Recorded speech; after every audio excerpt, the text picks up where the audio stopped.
This 204-page hardback is the latest set of rules for 15mm scale tanks and figures in a joint venture from Osprey Publishing and Battlefront. The revamped Fate of a Nation is a variant of the Team Yankee rule system and focuses upon the Arab-Israeli wars of the late 1960s and early 1970s. The book begins with a history of the conflict between Israel and various Arab nations, most notably Egypt, Jordan and Syria.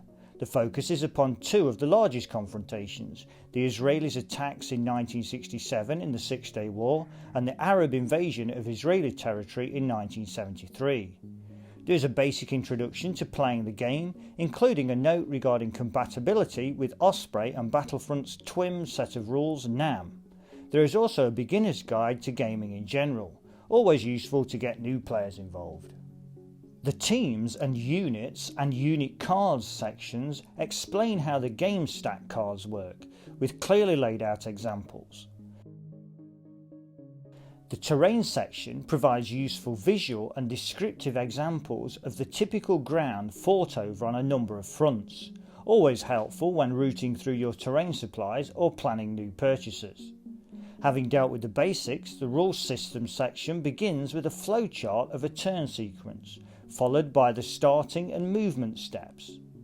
The movement of tanks, vehicles and infantry is dealt with using photographic examples to supplement the descriptive prose. Although this is fairly typical of modern rulebooks, the fact that it is done so well in this and pretty much every rulebook created by Battlefront can be seen to be setting a high standard for others to follow. The shooting rules come next. Again, although these cover a lot of grounds in terms of who may shoot at whom and when, line of sight, etc., the copious usage of staged photographs of figures on the table really helps with the understanding.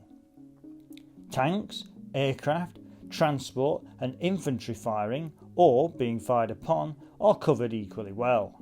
Having rattled through the relatively simple rules, this section concludes with rules for using artillery and the effects upon a target. The main rules section concludes with rules for conducting an assault, the up-close and personal part of warfare, taking in the effects suffered as a result of losses and the morale dimension. Weapons, equipment and special ability rules are dealt with after this, along with a guide to force structure and picking your force. Again, useful for new players or those who want a more detailed explanation of how to go about collecting a varied set of miniatures. Having provided the core rules, the army lists for each force are next. The Israeli forces section cover both the 1967 and 1973 wars, so some equipment remains the same, but the later period sees new or upgraded weaponry being fielded.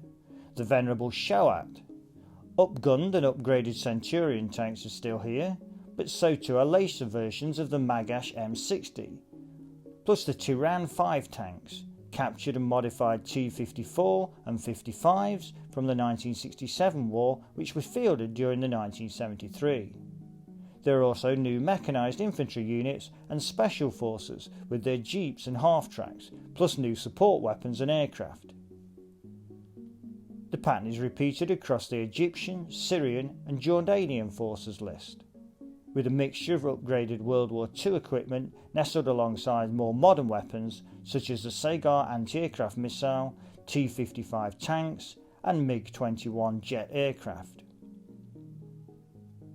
There are details regarding 10 missions included, plus special rules for fighting at night, minefields and more. There is also a painting guide to follow and photographs of painted miniatures to aid with getting the correct look. This is a rulebook that is typical of the clear, easily understandable style associated with Battlefront products. The use of photographs, flowcharts, simple force diagrams and rules explanations make this an easy book for gamers to use. The coverage of the various weapons and their game stats is excellent. If you're looking to run games during the two focused wars or pretty much throughout the period covered in the Middle East, this is the rulebook you probably need.